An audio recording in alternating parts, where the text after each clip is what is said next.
Hello, if you have stocks in Charles Schwab, this video might be helpful for you.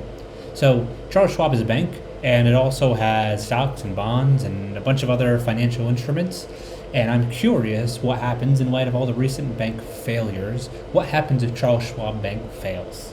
According to ChatGPT, so just preface this is not financial advice. You need to do your research with a lawyer on what actually happens with your stocks when it comes to Charles Schwab Bank, if it ever fails. Not saying it ever will, but yeah, this is not the definitive guide. So let's ask ChatGPT for what it thinks. So I'm going to say I have a bunch of stocks in my Charles Schwab account.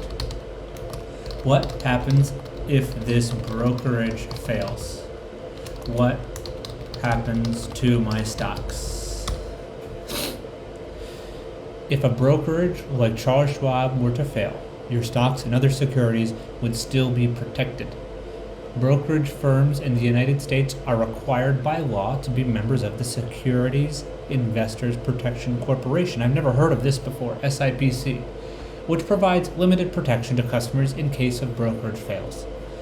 The SIPC provides protection up to $500,000 per customer, including a maximum of $250,000 for cash claims. This means if Charles Schwab were to fail, the SIPC would step in to recover your assets up to the coverage limits. It's important to note that the SIPC does not protect against losses due to market fluctuations or poor investment performance.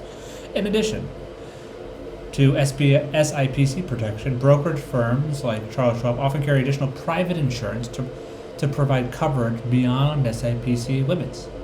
You can check with your brokerage to learn more about. Okay, interesting. So, not financial advice. This is not the word of the law or anything like that. But ChatGPT seems to think that there are protections in place, provided your brokerage, falls within the jurisdiction of the United States. And yeah, so thanks for watching. Hit the like button, hit the subscribe button. Have a great day.